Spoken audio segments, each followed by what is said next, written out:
Hi guys, Johnny here with Johnny Watson Gaming and welcome back to the channel. I'm here in my new hobby space and this video is about how I made the desk. Catch you in a bit.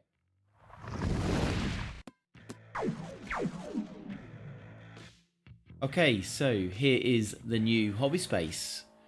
First thing that you'll see or notice is it's not a huge room. So my first challenge really is to work out how to utilize this space to its maximum.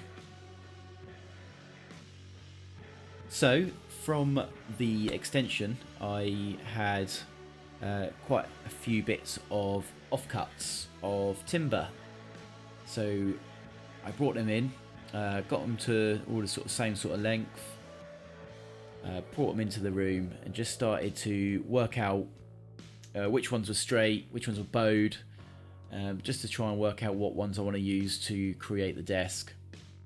And it was just a case of laying them next to each other, working out which ones I liked, work out what I want to use, and went from there. So this shot here, I'm just showing the grains of the wood and how I want them to be for the table. So they go up and then down and then up again. This will help with keeping the table straight. So once I've worked that out, I've got my little helper and we got down to some messy gluing. And basically all I'm doing here is putting some wood glue onto the edges of the timber and then I'm butting them up against each other.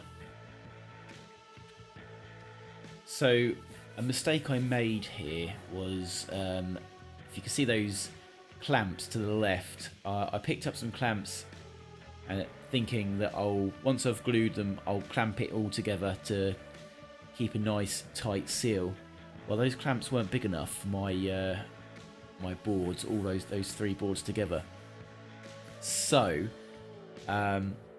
recommendations or top tips: make sure you know the size of your table before you start working. This is something I didn't take into consideration, and I brought some clamps which were completely useless. So yeah, don't do that.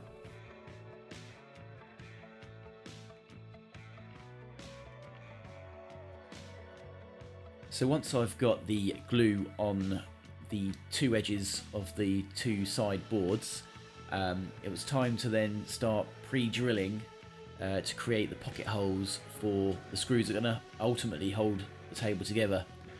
Here I'm using a pocket hole template. Never used one before. I'm not too sure I used it correctly, but it did the job. So it was it was pretty simple. And then once the holes were pre-drilled, just got some relatively large screws and then screwed that all together. I'm not entirely sure what the size of the screws were, if I'm honest with you, but they were quite long.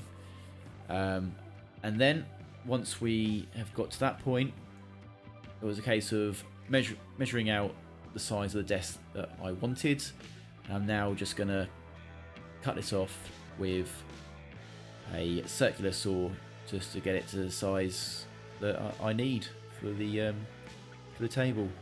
Again, another top tip here, guys: make sure you're not cutting on the floor with a circular saw. Here I've just got it raised on some battens and then made sure that the blade wouldn't hit the floor as I go through.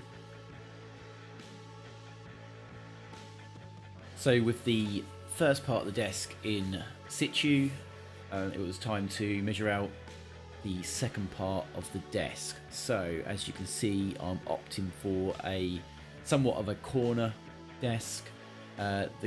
This side that I'm measuring out now will only be 2 planks wide, just to help me give a bit more room to the small space that I do have in this little room.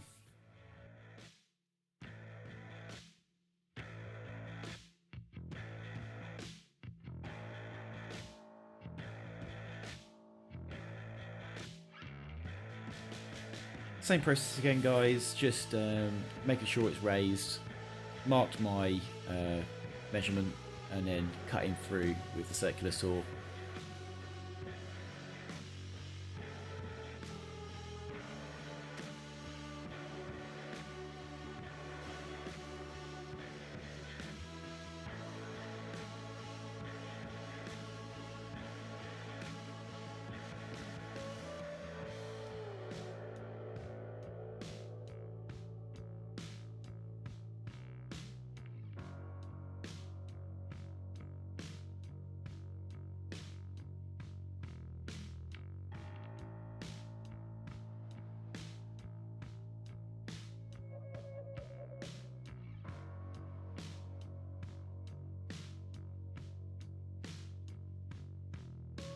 Okay, so once all the planks have been cut and they're in position, I was then able to turn them all upside down to then connect the planks with a metal bracing on the underside of the table.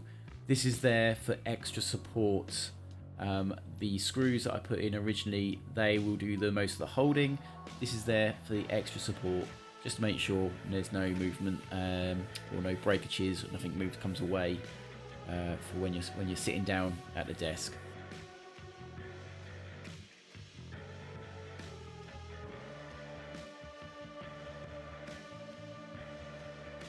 And this is what it looked like after that little process. Like I say, this would be the underside of the desk.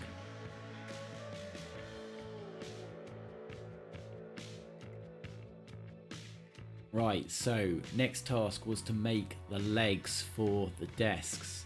I measured these at around 760 millimeters long. Okay, giving myself enough room to get my chair under the table, and that's where I was going with that. Just a case of using a Mitre Saw, cutting my pattern and then patterning off all the legs for the desk. Okay, so once all the legs were patterned off, I then screwed them together, so pre-drilled and then screwed in with screws. Little side note, all the timber is just a CLS, and you can get that from any builders merchants. That's where it's all from.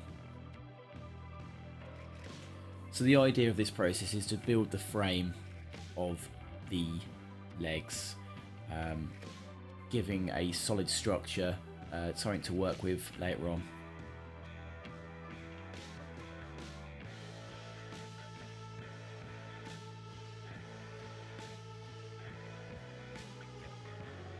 So the basic frame of the legs should look something similar to this. It's not quite finished yet. I've got to do some bracing.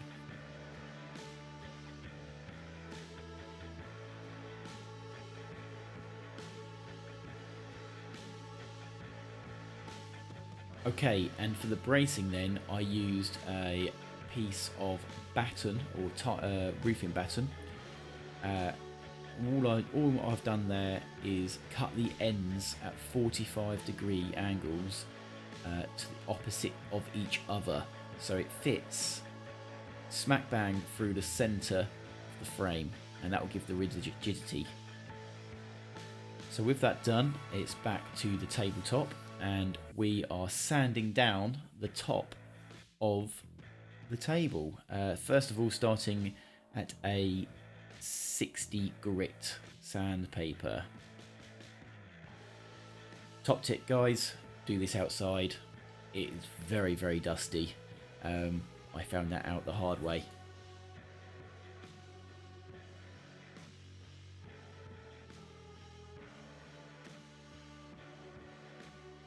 So next then is some 120 grit, and we're going to do exactly the same with this sandpaper, going over the entire table and over the edges. I try and curve around the edges to give a nice smooth curved finish to the edge of the table.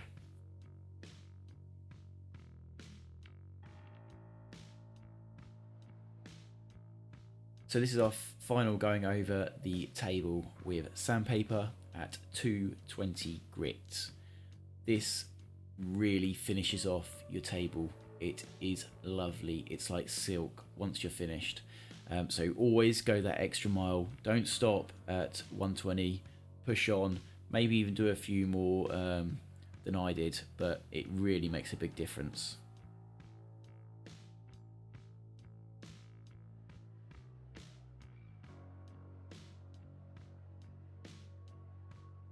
Okay, so then we're back to the legs. I didn't film this, but what I did to connect the two legs together was a horizontal timber bar made out of the same stuff at low level.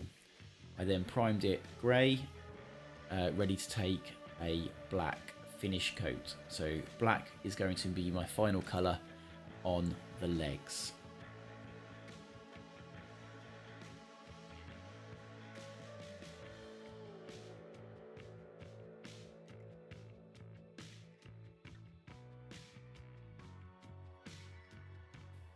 So once the paintwork was dry, it was time to put the table on top of the legs. And here I am creating some service holes for any wiring that will come up through the back for my monitors or lights or whatever it might be. So always have that in mind where you might want to put some service holes.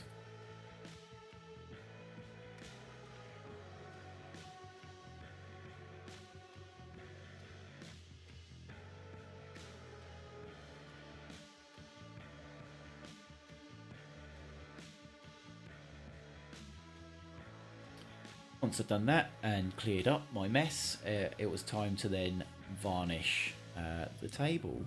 I used a French oak, I think, and I did 2 passes with this. So one coat, let it dry, second coat.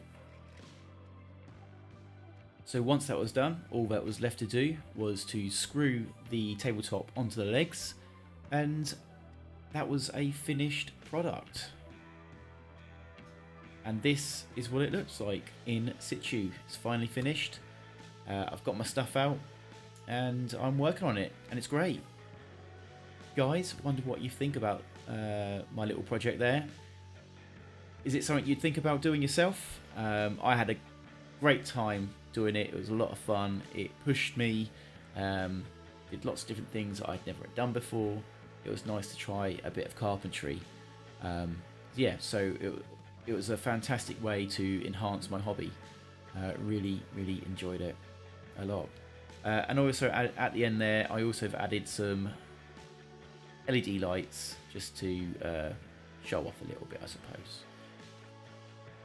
Thanks so much for watching, guys. If you enjoyed the video and you enjoy what the channel's doing, please don't forget to subscribe. And if you have, thank you very much. Also, hit that bell button. And in the meantime, guys, please stay safe.